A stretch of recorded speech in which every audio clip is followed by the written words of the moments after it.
Hello guys, in this video I will show you how to add tags in Asana. In order to do that, head over to your project that you want to add a tag into. Now from in here, just head over to the task that you want to add a tag. So let's head over and click on that particular task.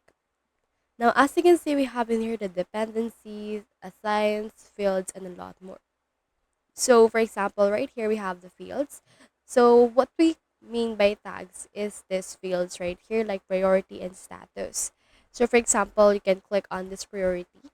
You can click on this edit options, and then you can put in here the field title.